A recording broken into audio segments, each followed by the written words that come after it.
Unang-una, 'wag nating kakalimutan ang pangako ng Diyos sa kalagitnaan ng mga pagkukulang sa buhay natin. May takot, may pangamba, normal 'yan, tao tayo. Pero pagkatapos mong matakot, pagkatapos mong mangamba, ibigay mo sa Diyos. Kasi pinangako niya sa atin na hindi niya tayo pababayaan.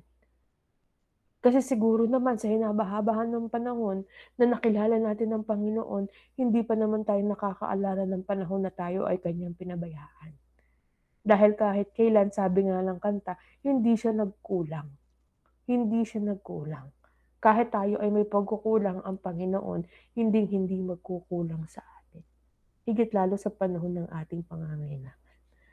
Ang pangalawang punto, 'pag tayo po ay, dumaraan sa ganitong klase ng kapagsubukan higit lalo sa pananalapi, minsan ang unang-unang pumapasok sa isipan natin ay mangutang. Mangutang. Okey lang mangutang kung tayo po ay tapat sa pagbabayad. Wala namang problema yun at hindi po yun masama. Pero kadalasan ang utang ang nagiging dahilan ng hindi pagkakaunawaan din ng maraming tao, hindi po ba?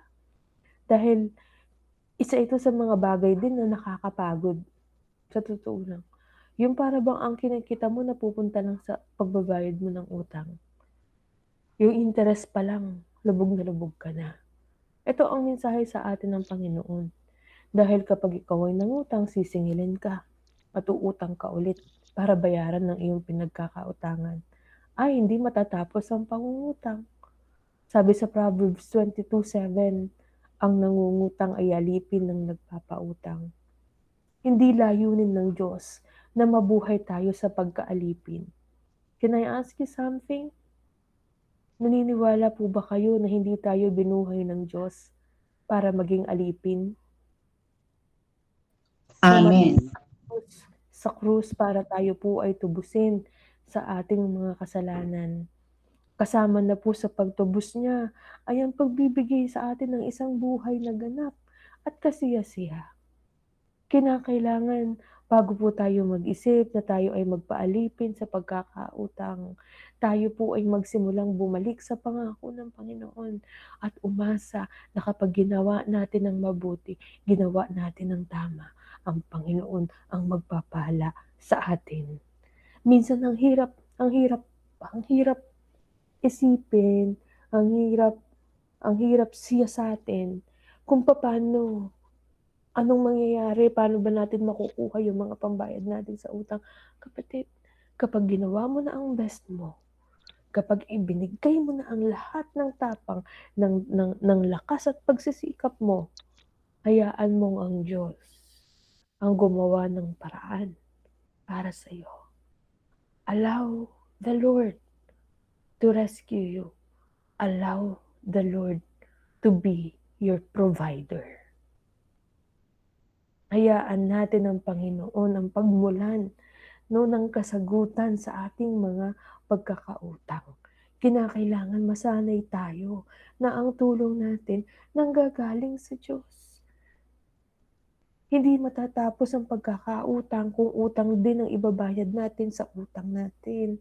Pero kung magtitiwala ka sa Panginoon habang wala at hindi mo iniisip ang utang, isipin mo ang Panginoon at bibigyan ka niya ng karunungan kung paano ka magkaroon ng pera. Ang Panginoon po ay hindi naglalaglag ng pera galing sa langit, ha. Binibigyan niya tayo ng karunungan para po tayo ay magkaroon ng kaparaanan na makakuha at magkaroon ng pera. In Deuteronomy chapter 8:18, siya ang nagbibigay sa iyo ng kakayahang magkamal ng kayamanan. My dear brothers and sisters, hindi lang pera pero karunungan ang ibinibigay ng Diyos. Alam niyo ho, minsan yung mga kaibigan ko rito, nagtataka sila. Bakit yung mga trabaho kong nakukuha ko, matataas ang sweldo at magaganda ang posisyon. Samantalang, sino ba naman ako? Galing ako sa mahirap na pamilya. Galing ako sa pamilyang walang maituturing na sariling tahanan. Lumaki ako sa baryo. Suot-suot ko yung sandalyas na ilang beses ko nang pinatahi, pero yun lang ang kaya kong i-afford. Mga kapatid, hindi po tinitignan ng Panginoon yung ating nakaraan, yung ating estado, yung ating kakayahan. Kapag tayo po ay nagsimulang magtiwala sa Kanya, bibigyan po niya tayo ng karunungan. Alam niyo, sa trabaho minsan nagtataka ako, may mga bagay na hindi ko naman pinag-aralan. Pero pagka inintindi ko at nanalangin ako, nauunawaan ko at nagagawa ko ng maayos. Kaya nagkakaroon po ako ng magandang posisyon sa trabaho. Hindi po bumababa sa supervisor yung mga posisyon na nakukuha ko. Supervisor, managerial, magkakahalo. Minsan tinitignan ko, Lord, para ba talaga 'to sa akin? Pero magandang sahod, Lord, gusto ko po ito. Marami po akong matutulungan pagka nakuha ko po ito. Tapos magtataka ako minsan may mga bagay na kahit hindi ko alam, bigla akong nauunawaan kapag ipinagdasal ko sa Panginoon na gusto ko talaga itong matutunan. Mga kapatid, the Holy Spirit gives us knowledge and wisdom. Magtataka ka, hindi mo pinag-aralan, pero alam mong gawin. Naranasan niyo na po ba yun? Tapos pag ginawa mo, nagiging ekselente.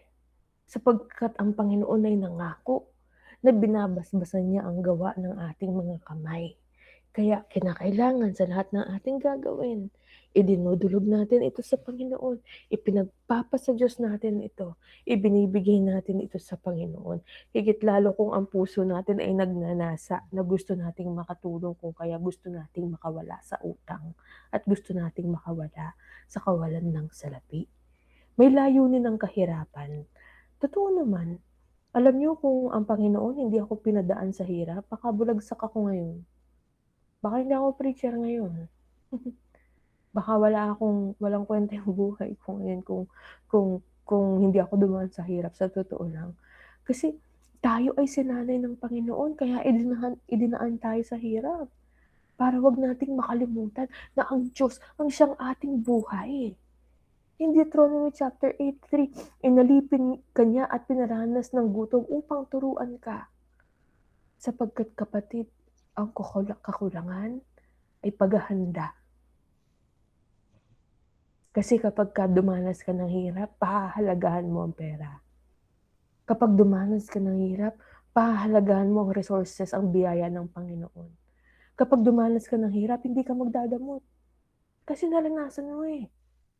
At hindi mo hahayaan na yung iba mahirapan kung meron ka namang naitatabi na hindi mo namang kailangan na pwede mo namang ibahagi. Doon nagsisimula ang charity. Kaya yung mga kahirapan na pinagdaanan natin, lahat ng yan ay paghahanda ng Panginoon para sa malalaking biyaya sa ating buhay. Panglima, ang Diyos ang tagapagtustos. Tinutustusan tayo ng Panginoon. Ang Diyos ang siyang nagpapagaling sa atin. Ang Diyos ang patuloy na nagtutustos sa atin at ang Diyos ang dapat nating pagtiwalaan. In Psalms 23 verse 1, ang Panginoon ang aking pastol.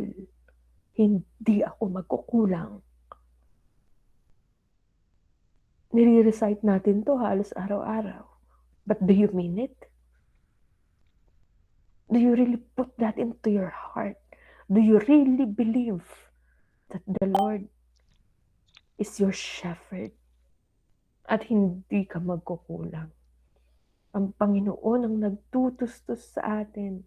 Kaya marapat lamang na sa lahat ng ating ginagawa, Panginoon, ikaw po ang magbasbas. Panginoon, ito po ay para sa iyo. Panginoon, ito po ay ibinibigay ko sa iyo. Pang-anim, patuloy na magpasalamat. Kapatid, kung ngayon nahahadlangan yung perang pambayad mo sa iyong